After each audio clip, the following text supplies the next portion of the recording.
Assalamualaikum warahmatullahi wabarakatuh. Perkenalkan, saya Muhammad Widya Rizky. NIM saya 250201021790.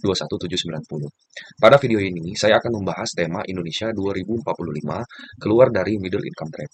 Topik ini penting karena Indonesia tidak cukup hanya tumbuh secara ekonomi.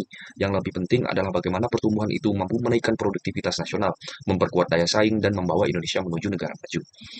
Dalam presentasi ini, saya akan membahas tiga aspek utama, yaitu kebijakan fiskal, kebijakan moneter, dan kebijakan utang luar negeri. Apa itu middle income trap? Middle income trap adalah kondisi ketika suatu negara berhasil naik dari pendapatan rendah ke pendapatan menengah, tetapi gagal bertransformasi menjadi negara maju. Sederhananya, negara tersebut sudah naik tangga, tetapi berhenti di tengah, tidak mundur, tetapi juga sulit naik lebih tinggi. Dalam konteks Indonesia, ekonomi bisa terus tumbuh, namun jika produktivitas, inovasi, kualitas SDM, dan daya saing tidak ikut meningkat, maka pertumbuhan itu bisa melambat sebelum Indonesia benar-benar menjadi negara maju. Jadi persoalannya bukan hanya bagaimana Indonesia tumbuh, tetapi bagaimana Indonesia bisa naik kelas. Kondisi awalnya stabil tetapi harus naik kelas. Sebelum masuk ke solusi, kita perlu melihat kondisi awal Indonesia.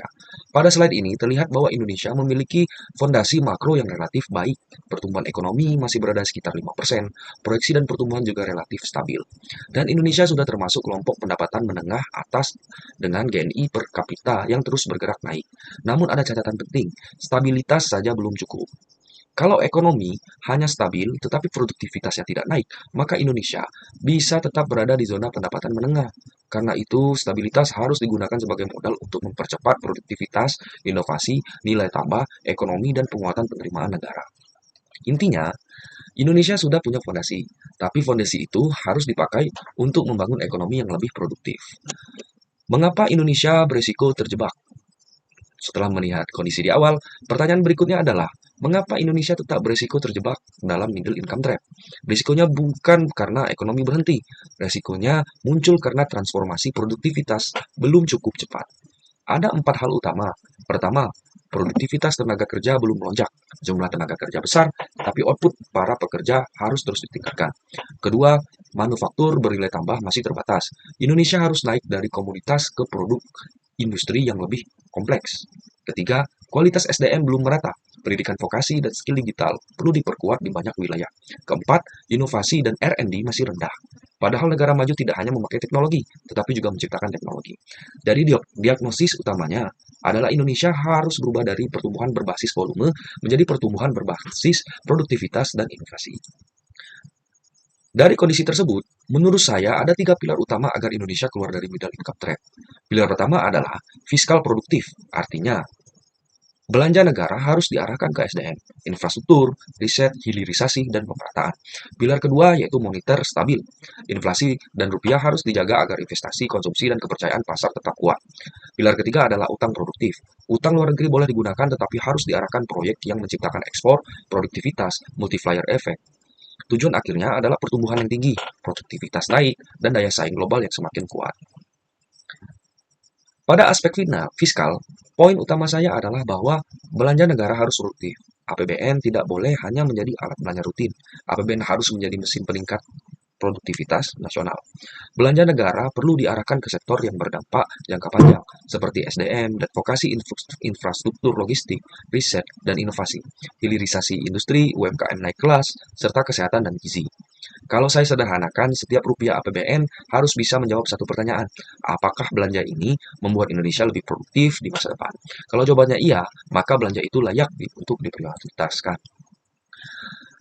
Selain belanja, sisi penerimaan juga harus diperkuat. Namun, reformasi pajak bukan berarti sekedar menaikkan pajak. Yang lebih penting adalah memperluas basis pajak, memperbaiki administrasi digital, dan meningkatkan kepatuhan.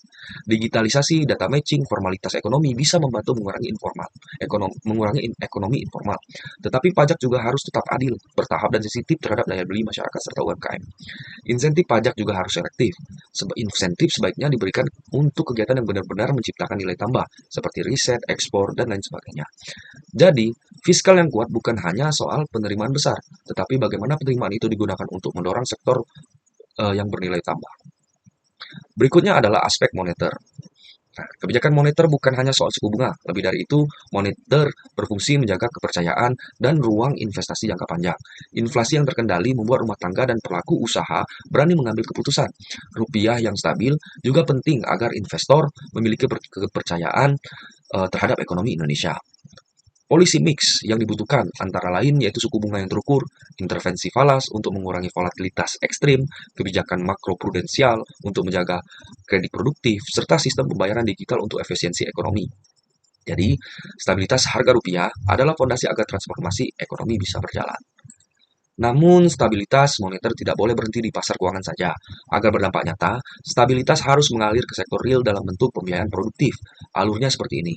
Inflasi terkendali, rupiah stabil, biaya modal turun, kredit produktif naik, lalu output dan ekspor pun meningkat.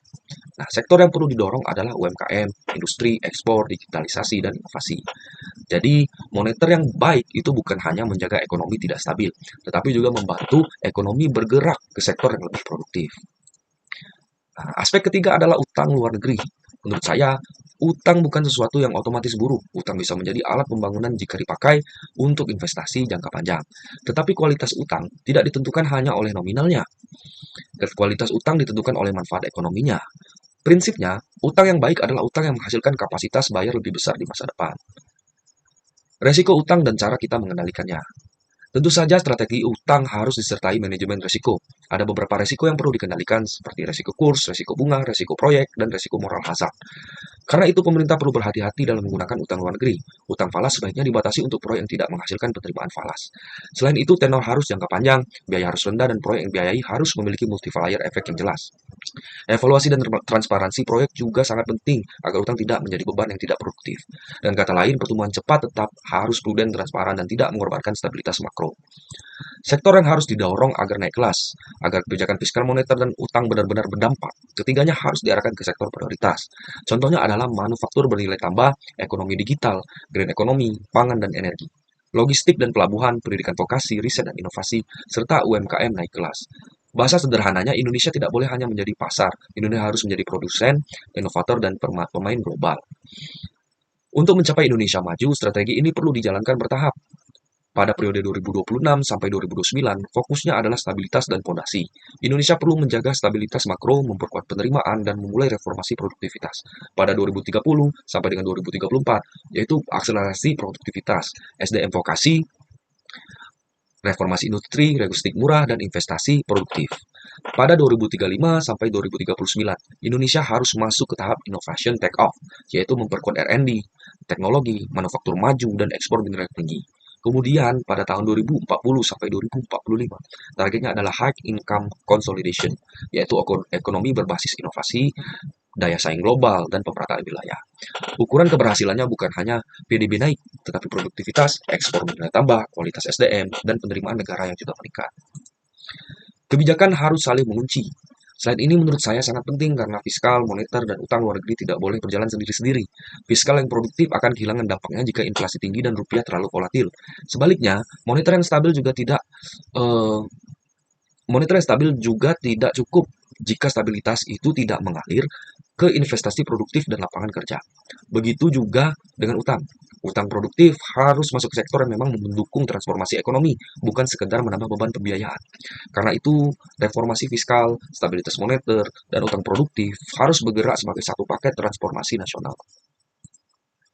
Sebagai kesimpulan, Indonesia dapat menghindari middle income trap jika pertumbuhan diarahkan menjadi produktif, inovatif, dan inklusif. Dari sisi fiskal, belanja negara harus menjadi mesin produktivitas melalui SDM, infrastruktur, hilirisasi, riset, dan UMKM.